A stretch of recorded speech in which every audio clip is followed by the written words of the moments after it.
ಬೆಂಗಳೂರಿನ ಯಲಹಂಕದ ಬಳಿ ಇರುವಂತಹ ಕೋಗಿಲು ಲೇಔಟ್ ಬಡಾವಣೆಯಲ್ಲಿ ಇದ್ದಂತಹ ನಿರಾಶ್ರಿತರಿಗೆ ಒಂದು ರೀತಿಯಲ್ಲಿ ಅಪಾರ್ಟ್ಮೆಂಟ್ ನಲ್ಲಿರುವಂತಹ ಫ್ಲಾಟ್ಗಳನ್ನ ಕೊಡೋದಕ್ಕೆ ಸರ್ಕಾರ ಮುಂದಾಗಿದೆಯಲ್ಲ, ಈ ವಿಚಾರವನ್ನ ಇಟ್ಟುಕೊಂಡು ಸಚಿವ ಜಮೀರ್ ಅಹಮದ್ ಖಾನ್ಗೆ ರಿಪಬ್ಲಿಕ್ ಕನ್ನಡ ಖಡಕ್ ಪ್ರಶ್ನೆಯನ್ನ ಮಾಡಿದೆ. ರಿಪಬ್ಲಿಕ್ ಕನ್ನಡ ನೇರ ಪ್ರಶ್ನೆಯನ್ನ ಮಾಡಿದೆ. ಅಕ್ರಮವನ್ನ ಯಾಕೆ ಸಕ್ರಮ ಮಾಡಲು ಹೊರಟಿದ್ದೀರಿ ಅಂತೇಳಿ ಪ್ರಶ್ನೆ ಮಾಡಿದೆ. ರಿಪಬ್ಲಿಕ್ ಕನ್ನಡ ಪ್ರಶ್ನೆಗೆ ಉತ್ತರವನ್ನ ಕೊಡಲಾಗದೆ ಸಚಿವ ಜಮೀರ್ ಅಹಮದ್ ಖಾನ್ ಅವರು ತೆರಳಿದ್ದಾರೆ. ಯಾವುದೇ ಪ್ರಶ್ನೆಗೂ ಕೂಡ ಉತ್ತರವನ್ನ ಕೊಟ್ಟಿಲ್ಲ ಜಮೀರ್ ಅಹಮದ್ ಖಾನ್ ಅವರು. ಸಚಿವರಾದಂತ ಜಮೀರ್ ಅಹಮದ್ ಅವರ ಮಾತಾಡ್ತಾ ಹೋಗ್ತೀನಿ ಸರ್. ಈಗ ಕೊಡಗು ಮತ್ತು ಬೇರೆ ಭಾಗದಲ್ಲಿರುವಂತಹ ಸಂತ್ರಸ್ತರಿಗೆ ಮನೆಗಳನ್ನ ಕೊಟ್ಟಿಲ್ಲ, ಆದ್ರೆ ಇಲ್ಲಿ ಈಗ ಮಾನ್ಯ ಮುಖ್ಯಮಂತ್ರಿಗಳು ಮೇಲೆ ಇದ್ದಾರೆ, ಮಾನ್ಯ ಮುಖ್ಯಮಂತ್ರಿಗಳು ಕೇಳಿ ನೀವು. ಕೇರಳ ಸರ್ಕಾರದ ಟ್ರ್ಯಾಪಿಗೆ ಕರ್ನಾಟಕ ಸರ್ಕಾರ ಇದಾಯ್ತಾ ಸರ್? ಸಚಿವರಾದಂತ ಜಮೀರ್ ಅಹಮದ್ ಅವರ ಮಾತಾಡ್ತಾ ಹೋಗ್ತೀನಿ ಸರ್. ಈಗ ಕೊಡಗು ಮತ್ತು ಬೇರೆ ಭಾಗದಲ್ಲಿರುವಂತಹ ಸಂತ್ರಸ್ತರಿಗೆ ಮನೆಗಳನ್ನ ಕೊಟ್ಟಿಲ್ಲ, ಆದ್ರೆ ಇಲ್ಲಿ ಈಗ ಮಾನ್ಯ ಮುಖ್ಯಮಂತ್ರಿಗಳು ಮೇಲೆ ಇದ್ದಾರೆ, ಮಾನ್ಯ ಮುಖ್ಯಮಂತ್ರಿಗಳು ಕೇಳಿ ನೀವು. ಕೇರಳ ಸರ್ಕಾರದ ಟ್ರ್ಯಾಪಿಗೆ ಕರ್ನಾಟಕ ಸರ್ಕಾರ ಇದಾಯ್ತಾ ಸರ್? ಸಚಿವರಾದಂತ ಜಮೀರ್ ಅಹಮದ್ ಅವರ ಮಾತಾಡ್ತಾ ಹೋಗ್ತೀನಿ ಸರ್. ಈಗ ಕೊಡಗು ಮತ್ತು ಬೇರೆ ಭಾಗದಲ್ಲಿರುವಂತಹ ಸಂತ್ರಸ್ತರಿಗೆ ಮನೆಗಳನ್ನ ಕೊಟ್ಟಿಲ್ಲ, ಆದ್ರೆ ಇಲ್ಲಿ ಈಗ ಮಾನ್ಯ ಮುಖ್ಯಮಂತ್ರಿಗಳು ಮೇಲೆ ಇದ್ದಾರೆ, ಮಾನ್ಯ ಮುಖ್ಯಮಂತ್ರಿಗಳು ಕೇಳಿ ನೀವು.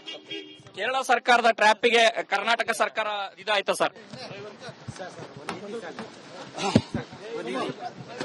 ಸಚಿವರಾದಂತ ಜಮೀರ್ ಅಹಮದ್ ಅವರ ಮಾತಾಡ್ತಾ ಹೋಗ್ತೀನಿ ಸರ್. ಈಗ ಕೊಡಗು ಮತ್ತು ಬೇರೆ ಭಾಗದಲ್ಲಿರುವಂತಹ ಸಂತ್ರಸ್ತರಿಗೆ ಮನೆಗಳನ್ನ ಕೊಟ್ಟಿಲ್ಲ, ಆದ್ರೆ ಇಲ್ಲಿ ಈಗ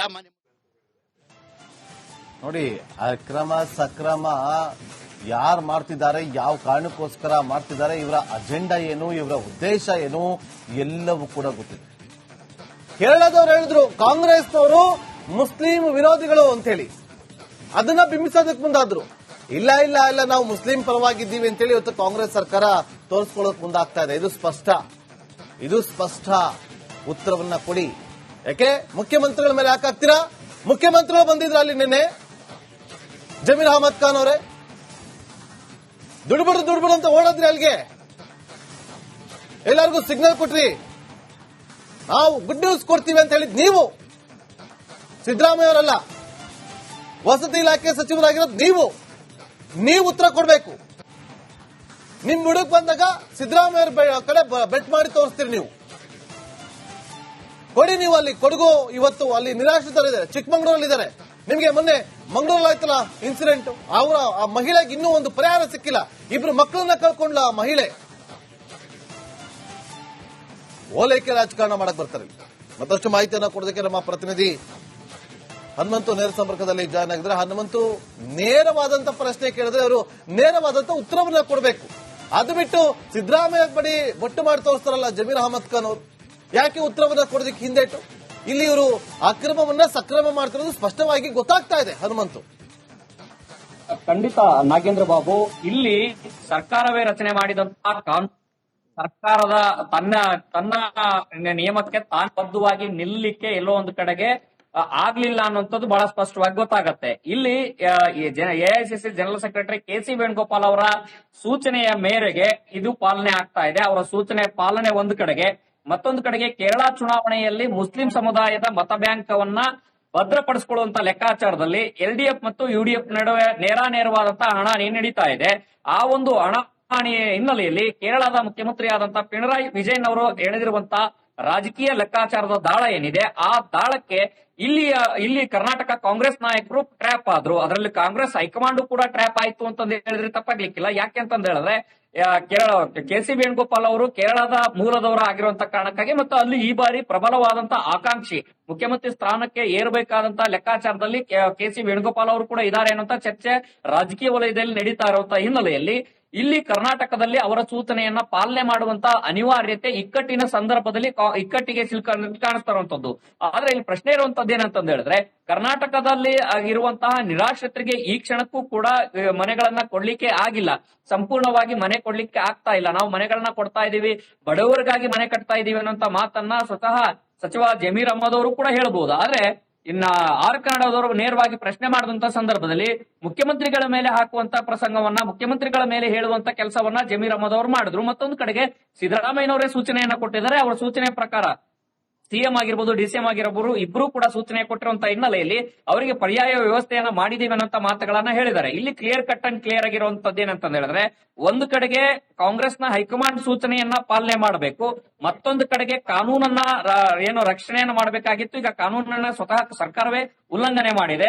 ಮತ್ತೊಂದು ಕಡೆಗೆ ಪರ್ಯಾಯ ವ್ಯವಸ್ಥೆಯನ್ನ ಮಾಡುವುದರ ಮೂಲಕ ಕೇರಳದಲ್ಲಿ ಮುಸ್ಲಿಂ ಸಮುದಾಯದ ಮತ ಬ್ಯಾಂಕ್ ಅನ್ನ ಭದ್ರಪಡಿಸಿಕೊಳ್ಬೇಕು ಅನ್ನೋ ಲೆಕ್ಕಾಚಾರದಲ್ಲಿ ಕಾಂಗ್ರೆಸ್ ಈ ರೀತಿಯ ನಿರ್ಧಾರವನ್ನ ತೆಗೆದುಕೊಂಡಿದೆ. ಆದ್ರೆ ಈ ನಿರ್ಧಾರದಿಂದ ಸಾರ್ವಜನಿಕ ವಲಯದಲ್ಲಾಗಿರ್ಬೋದು, ಮತ್ತೆ ಪ್ರತಿಪಕ್ಷ ಬಿಜೆಪಿಯು ಕೂಡ ಇದನ್ನ ಅಸ್ತ್ರ ಮಾಡಿಕೊಂಡು ಸರ್ಕಾರ ಮೇಲೆ ಟೀಕೆ ಮಾಡುವಂತ ಕೆಲಸವನ್ನು ಕೂಡ ಮಾಡ್ತಾ ಇದೆ. ಯಾಕೆಂತ ಹೇಳಿದ್ರೆ, ಕರ್ನಾಟಕದಲ್ಲಿ ಚಿಕ್ಕಮಗಳೂರು, ಕೊಡಗು ಈ ಭಾಗದಲ್ಲಿ ನೆರೆ ಸಂತ್ರಸ್ತರು ಇನ್ನೂ ಕೂಡ ಮನೆಗಳನ್ನ ಸಿಕ್ಕಿಲ್ಲ ಅನ್ನುವಂತ ಕಾರಣಕ್ಕಾಗಿ ನೋವನ್ನ ತೋಡಿಕೊಳ್ಳುವಂತದ್ದು ಮತ್ತೆ ಅರ್ಜಿ ಹಾಕಿ ಅಲಿಯುವಂತ ಪ್ರಸಂಗ ಕೂಡ ಈ ಕ್ಷಣಕ್ಕೂ ನಡೀತಾ ಇದೆ.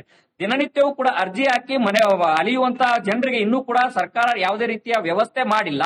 ಸಂಪೂರ್ಣವಾಗಿ ಅರ್ಜಿ ಹಾಕದಂತ ಪ್ರತಿಯೊಬ್ಬರಿಗೂ ಕೂಡ ಮನೆಗಳನ್ನ ಕೊಟ್ಟಿಲ್ಲ, ಅರ್ಹರಿಗೂ ಕೂಡ ಕೊಟ್ಟಿಲ್ಲ ಈ ಕ್ಷಣಕ್ಕೂ ಕೂಡ. ಆದ್ರೆ ಈ ವಿಚಾರದಲ್ಲಿ ಮಾನವೀಯತೆಯ ಕಾರ್ಡನ್ನ ಪ್ಲೇ ಮಾಡಿ ಅವರಿಗೆ ಪರ್ಯಾಯ ವ್ಯವಸ್ಥೆಯನ್ನ ಮಾಡಲಾಗಿರುವಂತದ್ದು. 11 ಲಕ್ಷ ರೂಪಾಯಿಗೆ ಬೆಲೆ ಬಾಳುವಂತ ಮನೆಗಳನ್ನ ಕೊಟ್ಟಿರುವಂತದ್ದು. ಅದರಲ್ಲೂ ಕೂಡ ಅರ್ಹರಿಗೆ ಮಾತ್ರ ನಾವು ಕೊಡ್ತೀವಿ, ದಾಖಲೆಗಳನ್ನ ಪರಿಶೀಲನೆ ಮಾಡ್ತೀವಿ ಅನ್ನೋ ಮಾತುಗಳನ್ನ ಒಂದ್ ರೀತಿ ಸಮಜಾಯಿಷಿ ಕೊಡ್ತಾ ಇದೆ ಸರ್ಕಾರ. ಮುಖ್ಯಮಂತ್ರಿಗಳಿಗಾಗಿರ್ಬೋದು, ಡಿಸಿಎಂ ಅವ್ರಿಗಾಗಿರ್ಬೋದು, ಮತ್ತೊಂದ್ ಕಡೆ ಜಮೀರ್ ಅಹಮದ್ ಅವ್ರಿಗೆ ಆಗಿರ್ಬೋದು, ನೇರವಾದ ಪ್ರಶ್ನೆ ಇತ್ತು. ಸರ್ಕಾರವೇ ಮಾಡಿದಂತ ಅತಿಕ್ರಮ ಸರ್ಕಾರಿ ಜಾಗದಲ್ಲಿ ಯಾರು ಕೂಡ ಶೆಡ್ಗಳು ಹಾಕಬಾರದು, ಹಾಕಿದ್ರೆ ಅವರನ್ನ ನೆಲಸಮ ಮಾಡ್ಬೇಕು, ತೆರವುಗೊಳಿಸಬೇಕು ಅನ್ನೋಂಥದ್ದು ಸರ್ಕಾರದ ನಿರ್ಧಾರ. ಆದ್ರೆ ಸರ್ಕಾರದ ನಿರ್ಧಾರಕ್ಕೆ ಸರ್ಕಾರವೇ ಬದ್ಧವಾಗಿ ನಿಲ್ಲಿಲ್ಲ ಅಂತಂದ ಹೇಳಿದ್ರೆ ಇದು ಇತಿಹಾಸ ಕೆಟ್ಟ ಸಂಪ್ರದಾಯಕ್ಕೆ ನಾಂದಿ ಆಡಿದಂತ ಅಲ್ವಾ ಅನ್ನೋ ಪ್ರಶ್ನೆ ಇದ್ದ ಸಂದರ್ಭದಲ್ಲಿ ಯಾರೂ ಕೂಡ ನೇರವಾಗಿ ಉತ್ತರ ಕೊಡುವಂತ ಕೆಲಸವನ್ನ ಮಾಡಿಲ್ಲ. ಎಲ್ಲೋ ಒಂದು ಕಡೆಗೆ ಧರ್ಮ ಸಂಕಟದಲ್ಲಿ ಅತ್ತ ಹೈಕಮಾಂಡ್ಗೂ ವಿರುದ್ಧವೂ ಕೂಡ ಮಾತನಾಡಕ್ಕಾಗದಂತ ಸ್ಥಿತಿ, ಇತ್ತ ಪರ್ಯಾಯ ವ್ಯವಸ್ಥೆ ಮಾಡಲಿಲ್ಲ ಅಂತ ಹೇಳಿದ್ರೆ ಮುಂದಿನ ದಿನಗಳಲ್ಲಿ ಅದ್ರ ಎಫೆಕ್ಟ್ ಆಗ್ಬೋದು ಅನ್ನೋ ಲೆಕ್ಕಾಚಾರದಲ್ಲಿ ಈ ರೀತಿಯ ನಿರ್ಧಾರಗಳನ್ನ ತೆಗೆದುಕೊಂಡಂತ ಪರಿಸ್ಥಿತಿ ನಿರ್ಮಾಣ ಆಗಿದೆ. Nagendra Babu. Okay, thank you Hanumanthu ನಿಮ್ಮೆಲ್ಲ ಮಾಹಿತಿಗಾಗಿ. ಬೆಂಗಳೂರಿನ ಯಲಹಂಕದ ಬಳಿ ಇರುವಂತಹ ಕೋಗಿಲು ಲೇಔಟ್ ಬಡಾವಣೆಯಲ್ಲಿ ಇದ್ದಂತಹ ನಿರಾಶ್ರಿತರಿಗೆ ಒಂದು ರೀತಿ ಅಪಾರ್ಟ್ಮೆಂಟ್ ನಲ್ಲಿರುವಂತಹ ಫ್ಲಾಟ್ಗಳನ್ನ ಕೊಡೋದಕ್ಕೆ ಸರ್ಕಾರ ಮುಂದಾಗಿದೆಯಲ್ಲ, ಈ ವಿಚಾರವನ್ನ ಇಟ್ಟುಕೊಂಡು ಸಚಿವ ಜಮೀರ್ ಅಹಮದ್ ಖಾನ್ಗೆ ರಿಪಬ್ಲಿಕ್ ಕನ್ನಡ ಖಡಕ್ ಪ್ರಶ್ನೆಯನ್ನ ಮಾಡಿದೆ. ರಿಪಬ್ಲಿಕ್ ಕನ್ನಡ ನೇರ ಪ್ರಶ್ನೆಯನ್ನ ಮಾಡಿದೆ. ಅಕ್ರಮವನ್ನ ಯಾಕೆ ಸಕ್ರಮ ಮಾಡಲು ಹೊರಟಿದ್ದೀರಿ ಅಂತೇಳಿ ಪ್ರಶ್ನೆ ಮಾಡಿದೆ. ರಿಪಬ್ಲಿಕ್ ಕನ್ನಡ ಪ್ರಶ್ನೆಗೆ ಉತ್ತರವನ್ನ ಕೊಡಲಾಗದೆ ಸಚಿವ ಜಮೀರ್ ಅಹಮದ್ ಖಾನ್ ಅವರು ತೆರಳಿದ್ದಾರೆ. ಯಾವುದೇ ಪ್ರಶ್ನೆಗೂ ಕೂಡ ಉತ್ತರವನ್ನ ಕೊಟ್ಟಿಲ್ಲ ಜಮೀರ್ ಅಹಮದ್ ಖಾನ್ ಅವರು. ಸಚಿವರಾದಂತಹ ಜಮೀರ್ ಅಹಮದ್ ಅವರು ಮಾತಾಡ್ತಾ ಹೋಗ್ತೀನಿ ಸರ್. ಈಗ ಕೊಡಗು ಮತ್ತು ಬೇರೆ ಭಾಗದಲ್ಲಿರುವಂತಹ ಸಂತ್ರಸ್ತರಿಗೆ ಮನೆಗಳನ್ನ ಕೊಟ್ಟಿಲ್ಲ, ಆದ್ರೆ ಈಗ ಮಾನ್ಯ ಮುಖ್ಯಮಂತ್ರಿಗಳು ಮೇಲೆ ಇದ್ದಾರೆ, ಮಾನ್ಯ ಮುಖ್ಯಮಂತ್ರಿಗಳು ಕೇಳಿ. ನೀವು ಕೇರಳ ಸರ್ಕಾರದ ಟ್ರ್ಯಾಪಿಗೆ ಕರ್ನಾಟಕ ಸರ್ಕಾರ ಇದಾಯ್ತು ಸರ್. ಸಚಿವರಾದಂತಹ ಜಮೀರ್ ಅಹಮದ್ ಅವರು ಮಾತಾಡ್ತಾ ಹೋಗ್ತೀನಿ ಸರ್. ಈಗ ಕೊಡಗು ಮತ್ತು ಬೇರೆ ಭಾಗದಲ್ಲಿರುವಂತಹ ಸಂತ್ರಸ್ತರಿಗೆ ಮನೆಗಳನ್ನ ಕೊಟ್ಟಿಲ್ಲ, ಆದ್ರೆ ಈಗ ಮಾನ್ಯ ಮುಖ್ಯಮಂತ್ರಿಗಳು ಮೇಲೆ ಇದ್ದಾರೆ, ಮಾನ್ಯ ಮುಖ್ಯಮಂತ್ರಿಗಳು ಕೇಳಿ. ನೀವು ಕೇರಳ ಸರ್ಕಾರದ ಟ್ರ್ಯಾಪಿಗೆ ಕರ್ನಾಟಕ ಸರ್ಕಾರ ಇದಾಯ್ತು ಸರ್. ಸಚಿವರಾದಂತಹ ಜಮೀರ್ ಅಹಮದ್ ಅವರು ಮಾತಾಡ್ತಾ ಹೋಗ್ತೀನಿ ಸರ್. ಈಗ ಕೊಡಗು ಮತ್ತು ಬೇರೆ ಭಾಗದಲ್ಲಿರುವಂತಹ ಸಂತ್ರಸ್ತರಿಗೆ ಮನೆಗಳನ್ನ ಕೊಟ್ಟಿಲ್ಲ, ಆದ್ರೆ ಈಗ ಮಾನ್ಯ ಮುಖ್ಯಮಂತ್ರಿಗಳು ಮೇಲೆ ಇದ್ದಾರೆ, ಮಾನ್ಯ ಮುಖ್ಯಮಂತ್ರಿಗಳು ಕೇಳಿ. ನೀವು ಕೇರಳ ಸರ್ಕಾರದ ಟ್ರ್ಯಾಪಿಗೆ ಕರ್ನಾಟಕ ಸರ್ಕಾರ ಇದಾಯ್ತು ಸರ್. ಸಚಿವರಾದಂತಹ ಜಮೀರ್ ಅಹಮದ್ ಅವರು ಮಾತಾಡ್ತಾ ಹೋಗ್ತೀನಿ ಸರ್. ಈಗ ಕೊಡಗು ಮತ್ತು ಬೇರೆ ಭಾಗದಲ್ಲಿರುವಂತಹ ಸಂತ್ರಸ್ತರಿಗೆ ಮನೆಗಳನ್ನ ಕೊಟ್ಟಿಲ್ಲ, ಆದ್ರೆ ಈಗ ನೋಡಿ, ಅಕ್ರಮ ಸಕ್ರಮ ಯಾರು ಮಾಡ್ತಿದ್ದಾರೆ, ಯಾವ ಕಾರಣಕ್ಕೋಸ್ಕರ ಮಾಡ್ತಿದ್ದಾರೆ, ಇವರ ಅಜೆಂಡಾ ಏನು, ಇವರ ಉದ್ದೇಶ ಏನು ಎಲ್ಲವೂ ಕೂಡ ಗೊತ್ತಿದೆ. ಕೇರಳದವ್ರು ಹೇಳಿದ್ರು ಕಾಂಗ್ರೆಸ್ನವರು ಮುಸ್ಲಿಂ ವಿರೋಧಿಗಳು ಅಂತ ಹೇಳಿ, ಅದನ್ನ ಬಿಂಬಿಸೋದಕ್ಕೆ ಮುಂದಾದ್ರು. ಇಲ್ಲ ಇಲ್ಲ ಇಲ್ಲ ನಾವು ಮುಸ್ಲಿಂ ಪರವಾಗಿದ್ದೀವಿ ಅಂತೇಳಿ ಇವತ್ತು ಕಾಂಗ್ರೆಸ್ ಸರ್ಕಾರ ತೋರಿಸ್ಕೊಳ್ಳೋಕೆ ಮುಂದಾಗ್ತಾ ಇದೆ. ಇದು ಸ್ಪಷ್ಟ ಉತ್ತರವನ್ನ ಕೊಡಿ. ಯಾಕೆ ಮುಖ್ಯಮಂತ್ರಿಗಳ ಮೇಲೆ ಯಾಕೆ ಹಾಕ್ತೀರಾ? ಮುಖ್ಯಮಂತ್ರಿಗಳು ಬಂದಿದ್ರ ಅಲ್ಲಿ ನಿನ್ನೆ ಜಮೀರ್ ಅಹಮದ್ ಖಾನ್ ಅವರೇ, ದುಡ್ಬಿಡು ಅಂತ ಓಡೋದ್ರಿ ಅಲ್ಲಿಗೆ, ಎಲ್ಲರಿಗೂ ಸಿಗ್ನಲ್ ಕೊಟ್ರಿ, ನಾವು ಗುಡ್ ನ್ಯೂಸ್ ಕೊಡ್ತೀವಿ ಅಂತ ಹೇಳಿದ್ ನೀವು. ಸಿದ್ದರಾಮಯ್ಯ ಅವರಲ್ಲ, ವಸತಿ ಇಲಾಖೆ ಸಚಿವರಾಗಿರೋದು ನೀವು ಉತ್ತರ ಕೊಡಬೇಕು.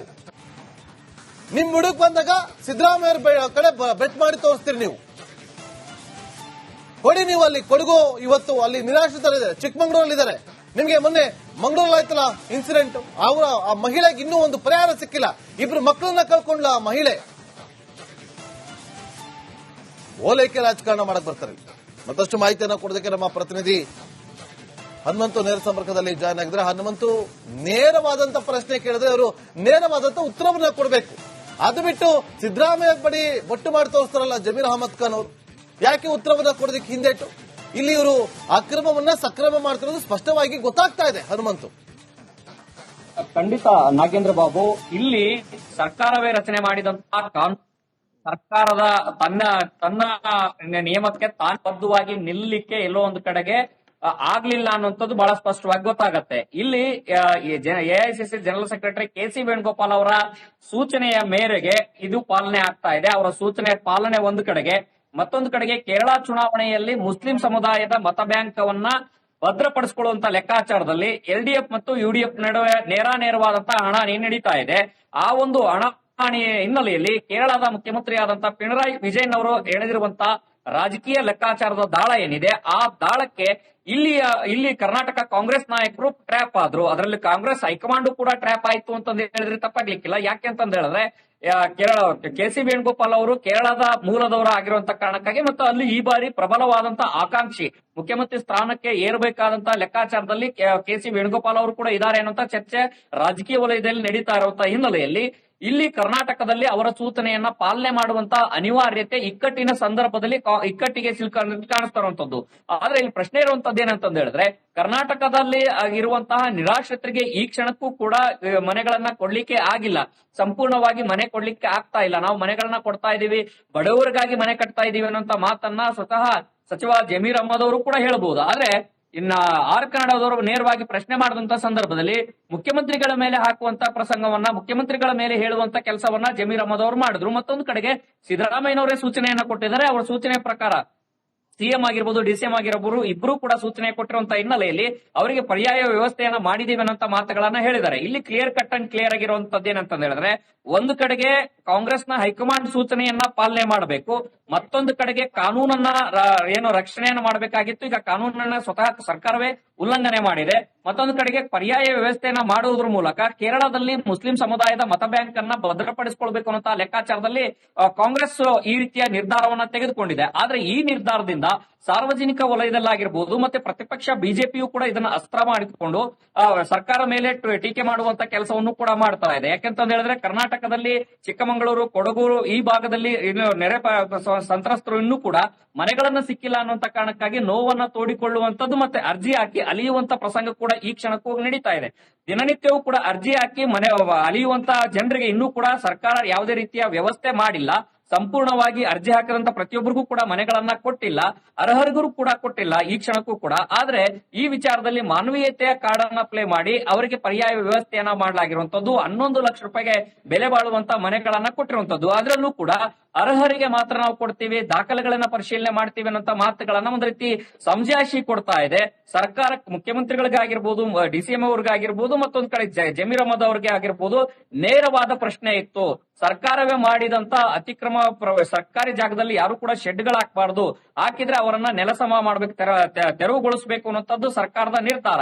ಆದ್ರೆ ಸರ್ಕಾರದ ನಿರ್ಧಾರಕ್ಕೆ ಸರ್ಕಾರವೇ ಬದ್ಧವಾಗಿ ನಿಲ್ಲಿಲ್ಲ ಅಂತಂದ ಹೇಳಿದ್ರೆ ಇದು ಇತಿಹಾಸ ಈ ಕೆಟ್ಟ ಸಂಪ್ರದಾಯಕ್ಕೆ ನಾಂದಿ ಆಡಿದಂತ ಅಲ್ವಾ ಅನ್ನಂತ ಪ್ರಶ್ನೆ ಇದ್ದ ಸಂದರ್ಭದಲ್ಲಿ ಯಾರೂ ಕೂಡ ನೇರವಾಗಿ ಉತ್ತರ ಕೊಡುವಂತ ಕೆಲಸವನ್ನ ಮಾಡಿಲ್ಲ. ಎಲ್ಲೋ ಒಂದು ಕಡೆಗೆ ಧರ್ಮ ಸಂಕಟದಲ್ಲಿ ಅತ್ತ ಹೈಕಮಾಂಡ್ಗೂ ವಿರುದ್ಧವೂ ಕೂಡ ಮಾತನಾಡಕ್ಕಾಗದಂತ ಸ್ಥಿತಿ, ಇತ್ತ ಪರ್ಯಾಯ ವ್ಯವಸ್ಥೆ ಮಾಡಲಿಲ್ಲ ಅಂತಂದ ಹೇಳಿದ್ರೆ ಮುಂದಿನ ದಿನಗಳಲ್ಲಿ ಅದ್ರ ಎಫೆಕ್ಟ್ ಆಗ್ಬಹುದು ಅನ್ನೋ ಲೆಕ್ಕಾಚಾರದಲ್ಲಿ ಈ ರೀತಿಯ ನಿರ್ಧಾರಗಳನ್ನ ತೆಗೆದುಕೊಂಡಂತ ಪರಿಸ್ಥಿತಿ ನಿರ್ಮಾಣ ಆಗಿದೆ. Nagendra Babu. Okay, thank you Hanumanthu ನಿಮ್ಮೆಲ್ಲ ಮಾಹಿತಿಗಾಗಿ.